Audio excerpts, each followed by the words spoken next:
दोस्तों आज मैं आपको सिखाऊंगा भिन्न का जोड़ करने का सबसे आसान तरीका। दोस्तों किसी भी भिन्न में ऊपर वाली संख्या को अंश कहते हैं और नीचे वाली संख्या को हर कहते हैं। तो इस भिन्न में अंश कितना हो जाएगा, 2 हो जाएगा, और हर कितना हो जाएगा, 3 हो जाएगा। इस वाले भिन्न में अंश कितना हो जाएगा, 1 हो जाएगा, और हर कितना हो जाएगा, 4 हो जाएगा। इस वाले भिन्न में अंश कितना हो जाएगा, 3 हो जाएगा, और हर कितना हो जाएगा, 2 हो जाएगा। तो दोस्तों किसी भी भिन्न का जोड़ करते समय या घटाव करते समय या जोड़ या घटाव करते समय ये जो नीचे हर दे रखे हैं इनका हमें एलसीएम निकालना पड़ता है। तो एलसीएम कैसे निकालते हैं ये भी मैं आपको सिखाऊंगा। तो दोस्तों यहाँ पर देखना, किन्हीं भी संख्याओं का एलसीएम निकालने के लिए जिन संख्याओं का हमें एलसीएम निकालना है उन्हें हम यहाँ पे लिखते हैं। तो हमें यहाँ पर 3, 4 और 2 का एलसीएम निकालना है। तो हम यहाँ पे लिखेंगे 3, 4 और 2 को। इनको यहाँ पे लिखने के बाद हमें यहाँ पर वह न्यूनतम अंक लिखना है जो इनको विभाजित करके इनको छोटा कर दे। तो हम यहाँ पर वह न्यूनतम अंक 2 लिखेंगे। अब हम 2 का भाग 3 में लगाते हैं तो 2 से ये 3 पूरी तरीके से विभाजित नहीं होता है। यहाँ पर देखना, 2 का 2, 2 दूनी 4, यानी कि 2 का पहाड़ा अपनों ने 2 बार बोला और कितना गया, 4 आ गया, यानी कि 3 नहीं आया, यानी कि 2 से ये 3 पूरी तरीके से विभाजित नहीं हो रहा है। तो पूरी तरीके से जो विभाजित नहीं होता ना उसको ऐसे कैसे नीचे लिख देंगे। फिर हम 2 का भाग इस 4 में लगाएंगे।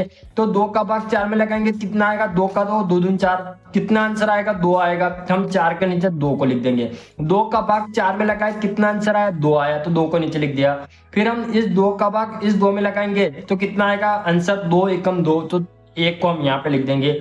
फिर हम यहाँ पर ऐसे लाइन खींचेंगे। फिर हम यहाँ पर वह न्यूनतम अंक लिखेंगे जो इनको और विभक्त करके इनको छोटा कर दे।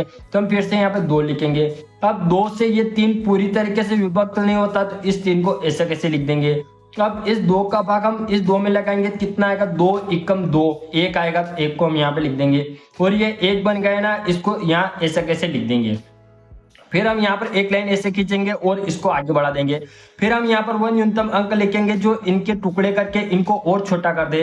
दोस्तों यहाँ पर देखना, हम यहाँ पर 2 नहीं लिख सकते। अगर हम यहाँ पर 2 लिखेंगे तो 2 से ये 3 पूरी तरीके से विभक्त नहीं होता है, तो इसलिए हम यहाँ पर 2 नहीं लिखेंगे। हम यहाँ पर 2 से आगे चलेंगे, हम यहाँ पर 3 लिखेंगे। अब 3 का भाग हम 3 में लगाएंगे, कितना आएगा आंसर, 1 आएगा, 3 एकम 3, 1 आएगा, 1 को यहाँ पर लिख दिया।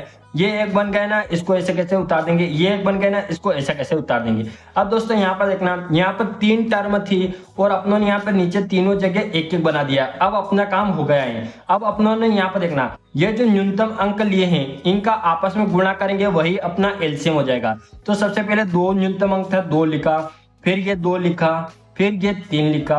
अब बराबर करेंगे और इनका गुणा कर देंगे, 2 दूना 4 और 4 3 कितने होते हैं, 12। ये जो 12 निकल के आया, ये क्या निकल के आया, एलसीएम। तो दोस्तों यहाँ पर देखना, 3, 4 और 2 का हमने एलसीएम निकाला, कितना आया, 12 आया। तो हम यहाँ पर एक लाइन ऐसे खींचेंगे और 3, 4 और 2 का हमने क्या निकाला, एलसीएम कितना आया, 12 आया। तो हम यहाँ नीचे 12 को लिख देंगे।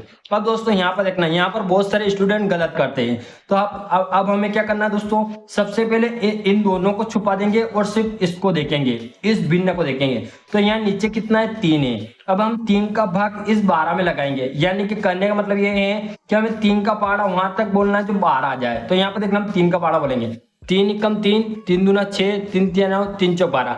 3 का पहाड़ा 4 बार बोला और कितना आ गया, 12 आ गया। 4 बार बोला ना, तो 4 का गुणा हम यहाँ ऊपर कर देंगे।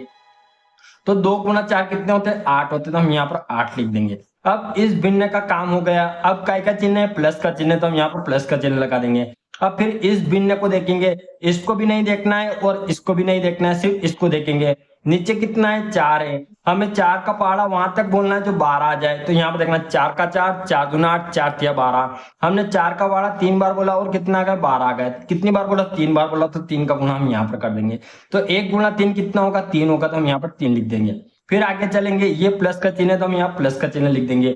इसका काम भी हो गया, इसका काम भी हो गया। अब सिर्फ इसको देखेंगे, यहाँ पर कितना है, 2 है। हमें 2 का पहाड़ा वहां तक बोलना है जो 12 आ जाए। तो यहाँ पर देखना, 2 का 2, 2 दून 4, 2 तिया 6, 2 चौक 8, 2 पंजे 10, 2 छंग 12।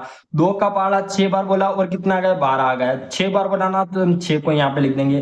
तो 6 तिया कितने होते हैं, यहाँ पर देखना, 6 का 6, 6 12, 6 तिया 18। तो हम यहाँ पर 18 लिख देंगे। अब दोस्तों कुछ नहीं करना, अब हम इसको आगे हल कर लेंगे। अब यहाँ पे देखना, इनको जोड़ देंगे तो 18 और 3 कितने होते हैं, 21। 21 और 8 कितने होते हैं 29, तो 29/12 यही अपना क्या आ जाएगा आंसर आ जाएगा। दोस्तों यहाँ पर ये जो मैंने यहाँ पर ये कराया ना, ये सिर्फ आपको समझाने के लिए किया, आप ऐसे मत करना। ये मैंने गुणा करके यहाँ पर आपको अच्छे से समझ में आ जाए इसलिए मैंने यहाँ पर लिख दिया था। अब दोस्तों यहाँ पर देखना, ये जो आंसर आया इसमें अंश कितना आया, अंश 29 आया और हर कितना आया 12 आया, और यही अपना क्या जाएगा आंसर आ जाएगा। दोस्तों अगर आपको एलसीएम निकालना कम समझ में आया या बिल्कुल भी समझ में नहीं आया तो मैंने स्पेशल एलसीएम निकालने के लिए एक पूरा वीडियो बना रखा है जिसमें 12, 18, 33 का बड़े बड़े संख्या का एलसीएम कैसे निकाला जाता है वो सिखा रखा है। मैं उस वीडियो की लिंक एंड स्क्रीन में आपको दे दूंगा, तो आप वहां पर देख लेना। दोस्तों वीडियो अच्छा लगा वीडियो को लाइक कर देना, सभी दोस्तों में शेयर करना और चैनल को सब्सक्राइब करना। अब मिलते हैं नेक्स्ट वीडियो में।